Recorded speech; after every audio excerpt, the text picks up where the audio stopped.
Monsieur le Président de la République, j'ai beaucoup trop de respect pour votre fonction pour me réjouir de l'exercice auquel vous êtes en train de vous prêter. Devant cette Assemblée qui joue au Parlement, parce qu'elle n'est pas un Parlement, il n'y a pas de peuple européen unique à représenter, devant cette Assemblée largement acquise à Bruxelles, où l'on déplaît quand on évoque les peuples, où l'on plaît quand on communie dans la religion européenne, vous êtes venu pour plaire. Plaire aux puissants, comme vous avez toujours su le faire. Plaire aux plus riches, qui peuvent désormais, selon vos propres mots, se débrouiller tout seuls, s'exonérant de leur devoir de solidarité envers la nation. Plaire aux donneurs de leçons professionnels, à ceux qui, depuis longtemps, ont confisqué le pouvoir et qui ont tourné le dos au peuple. Votre jury est là, dans les rangs de la Commission européenne, et c'est lui qui, chaque jour, vous évalue, et c'est lui qui, aujourd'hui, va vous mettre une note. Rassurez-vous, votre note sera excellente, parce que votre discours a repris, sans surprise, tous les canons du catéchisme européen.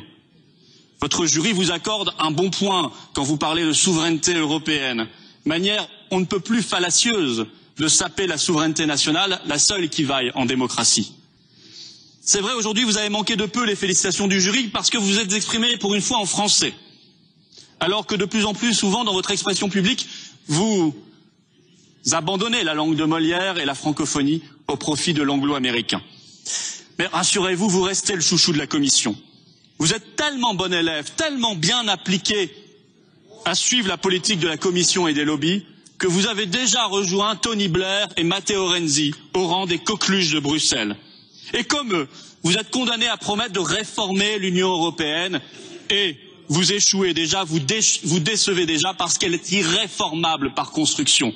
Vous avez déjà échoué, Monsieur le Président de la République, sur le travail détaché et sur le glyphosate. Alors voilà pourquoi je suis triste.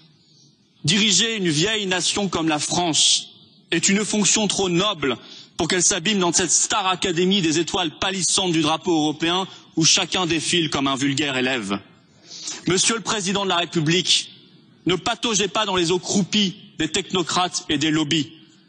Le monde ici est déjà le vieux monde. Le monde de demain est celui des peuples qui relèvent la tête.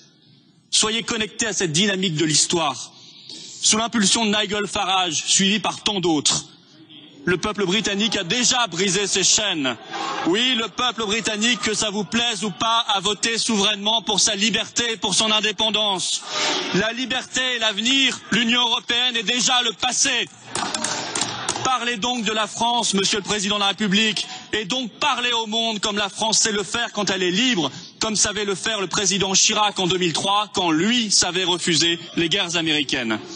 Vous l'avez dit vous-même dans une récente interview à la BBC, si un référendum était organisé en France sur le Frexit l'emporterait.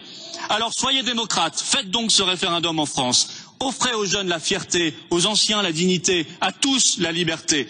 La France vaut bien mieux qu'un long tête-à-tête épuisant avec Bruxelles et Berlin. La France est un pays sur tous les continents, tous les océans. Nos nations sont des civilisations bien plus brillantes que ne le seront jamais n'importe quel traité européen. Oui, sortons de l'Union européenne pour rentrer dans le monde.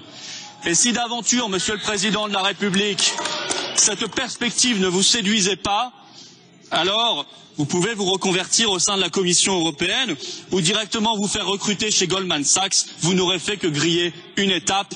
Vive le Frexit, vive la liberté de nos nations, vive la France libre. Merci.